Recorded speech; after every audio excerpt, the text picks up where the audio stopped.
Hi குட்டீஸ், இன்றைக்கி ரொம்ப கிறிஸ்பியான ரொம்ப ஹெல்த்தியான பார்த்ததுமே வாயில் எச்சி ஊற வைக்கிற ஒரு அசத்தலான ஈவினிங் ஸ்நாக்ஸ் ரெசிபி தான் பார்க்க போகிறோம். இதை சாப்பிட்டுட்டு நீங்கள் அம்மா கிட்ட வேணும்னு திரும்ப கேட்க போகிறீங்க. அந்த அளவுக்கு இந்த ரெசிபி ரொம்ப உங்களுக்கு பிடிச்ச ரெசிபியாக இருக்க போகுது. கண்டிப்பாக இந்த ரெசிபியை அம்மா கிட்ட கேட்டு நீங்கள் அடம் பிடிக்கிற அளவுக்கு ரொம்ப டேஸ்டியான ஒரு ஈவினிங் ஸ்நாக்ஸாக இது இருக்கும். வாங்க அந்த ஈவினிங் ஸ்நாக்ஸ் ரெசிபி, அசத்தலான ரெசிபி என்னென்னு பார்க்கலாம்.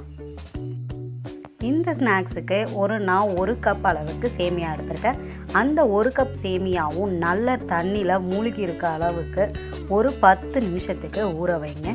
இது நல்லா 10 நிமிஷத்துக்கு ஊறி ஒரு பதத்துக்கு வரப்போ இந்த தண்ணியை நம்ம நல்லா வடிகட்டி எடுத்துக்கலாம்.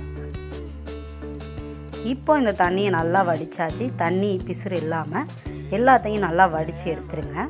அதோட ஒரு முட்டை சேர்த்துக்கோங்க. அது நாட்டுக்கோழி முட்டையாக இருந்தாலும் சரி, பிராய்லர் முட்டையாக இருந்தாலும் சரி. 1 கப் அளவுக்கு நறுக்கின வெங்காயம்,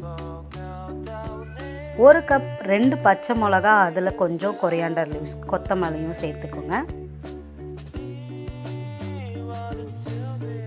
1/4 கப் அளவுக்கு துருவின கேரட், அதையும் இதோட சேர்த்துக்கலாம்.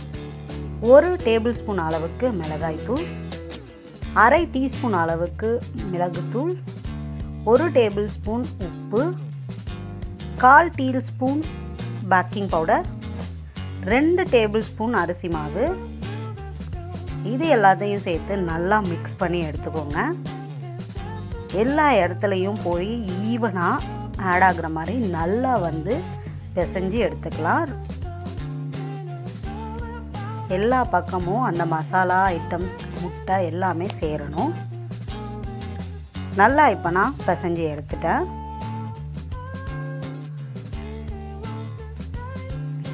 இந்த ரெசிபி குழந்தைங்களுக்கு ரொம்ப இஷ்டமான ஒரு ரெசிபி.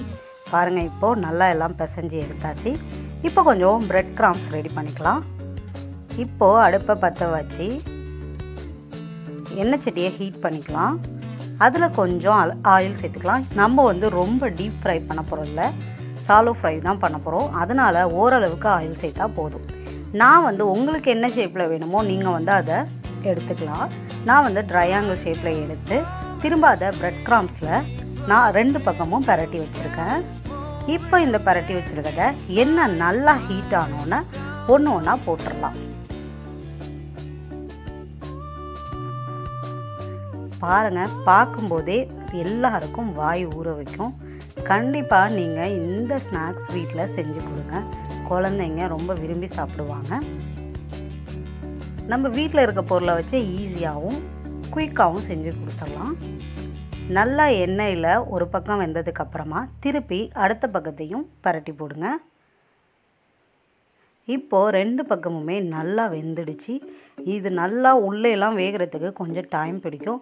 அதனால் நீங்கள் ஸ்லோ ஃப்ளேமில் வச்சு நல்லா 2 பக்கமும் பர்ஃபெக்டாக வெந்து வர அளவுக்கு விட்டுருங்க. இப்போது எடுத்துடலாம். ரொம்பவும் அசத்தலான ஈவினிங் ஸ்நாக்ஸ் ரெடி ஆகிடுச்சு.